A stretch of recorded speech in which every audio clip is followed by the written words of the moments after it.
Hi, I'm Megan, and I'm going to be doing for my second genre the Exorcism of Emily Rose.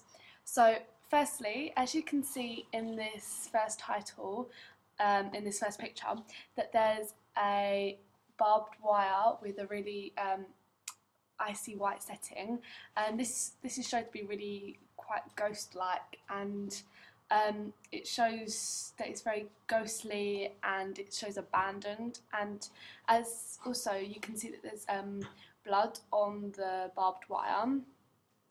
And then watching the next bit,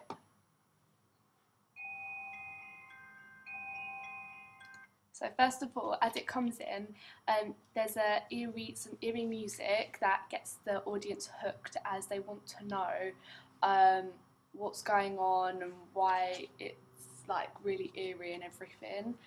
And even before this bit, the music kicks in with when the production company comes up, and it's quite high pitched, so it makes it more scary. It does. Then, as you can see, the title has popped up, but like as if it's like blood has been dripped onto the screen, and it's in red colour, so it stands out more on the page, and it's in between the barbed wire, so it could represent the theme of death and show what type of film it's going to be.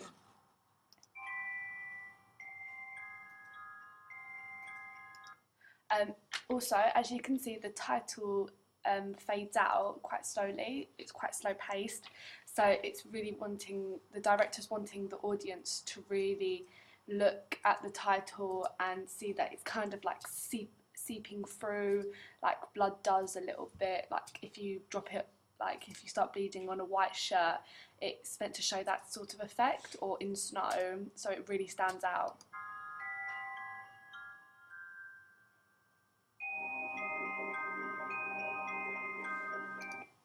So you can, in this bit, you can really see the leaves rustling, and it's using a non-diegetic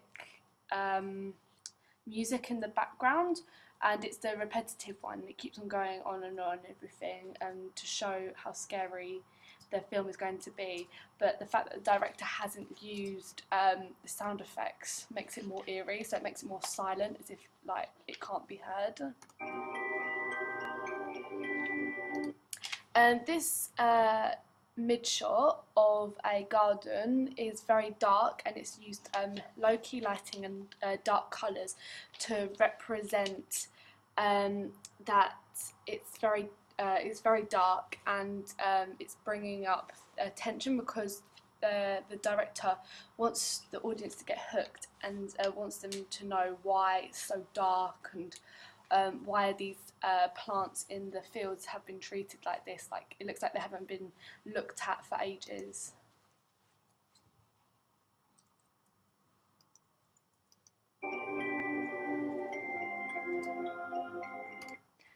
This long shot shows a picture of this house in the snow, and it shows it to be very deserted, and it shows that like no one's been there for a while, and the background is very like there's no other houses in the background, and the colours are very dark. Like it uses low key lighting, so it represents it shows the atmosphere of the film.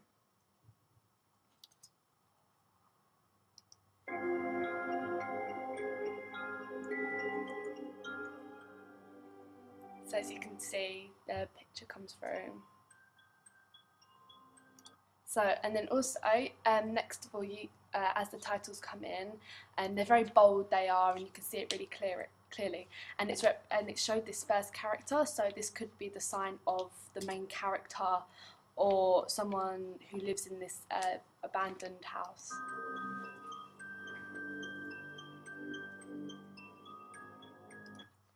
This close-up shows the shot of the house, and it shows the dark colours, and it shows what type of house it looks like. So it shows that the house is very old and antique. So it looks like it's been well taken care of, but it looks very antique.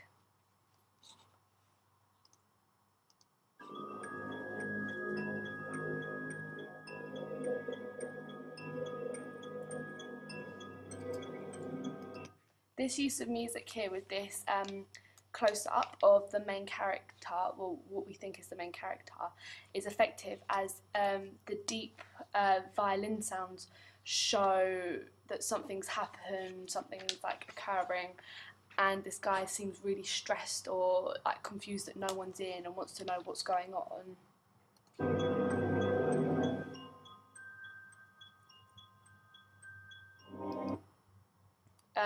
This shot shows like the weather and that, and it shows the house also to be quite antique, as they have those things that point north or south, and it shows like the scenery of like in a farm and everything.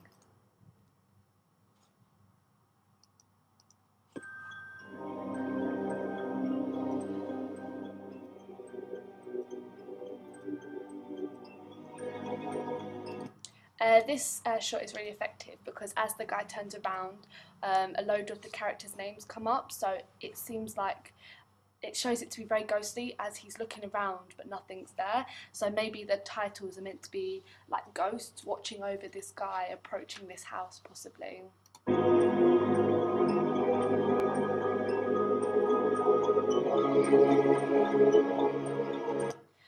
The music starts to get even more intense and gets into it, and this suddenly really gets the audience going and wanting to know why it's so tense, and it brings up the atmosphere.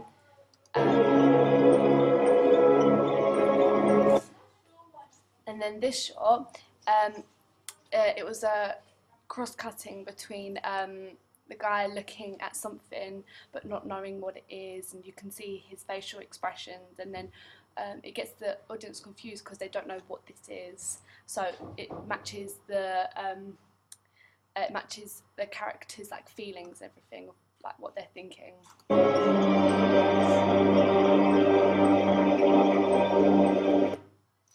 It also, carrying on from that, it also did a dolly shot, like zooming in to show what it is, and the music increased and everything.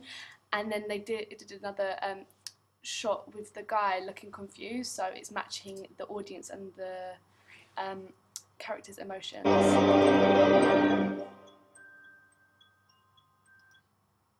This shot, you could see that there was someone in the window, and like he's tilted his head, so he's actually seen someone in, and it's quite suspicious, and he wants to know why they're not answering, and the music has increased, so we want to know what person is that and what they're doing up there.